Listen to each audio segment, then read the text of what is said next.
famille recomposée avec sur 6 enfants, 2 en région flamande et 4 en région francophone.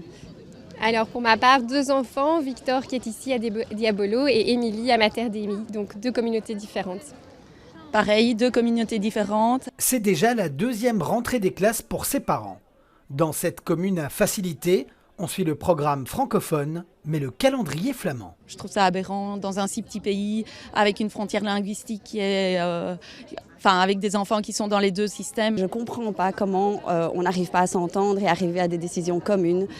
Et c'est de nouveau les citoyens qui sont impactés. Séverine a pris une décision pour l'année prochaine. Et si d'autres parents la suivent, il y aura de moins en moins d'inscrits dans les 8 écoles francophones de la périphérie bruxelloise. On changera Adrien, donc il rentrera l'année prochaine en 5e primaire. Il ira faire son dernier cycle dans l'enseignement francophone. Le personnel aussi est impacté. Le mari de Madame Stéphanie enseigne du côté francophone.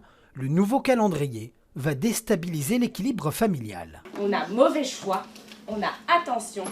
Et on a sanction. C'est quoi une sanction? On va apprendre à passer certaines vacances l'un sans l'autre. Il a déjà ses petits projets de vacances, donc oui, on va un petit peu s'éloigner, c'est bien dommage. Et dans 6 ans, mes enfants passent en communauté française.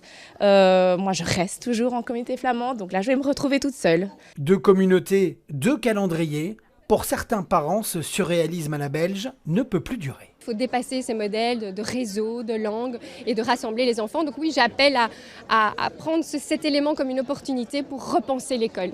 Un appel citoyen qui sera suivi d'actions politiques. Du moins, c'est ce que nous promet cet élu. On se sent démunis, mais on continuera à faire parler de nous, d'une manière ou d'une autre, suite au prochain numéro.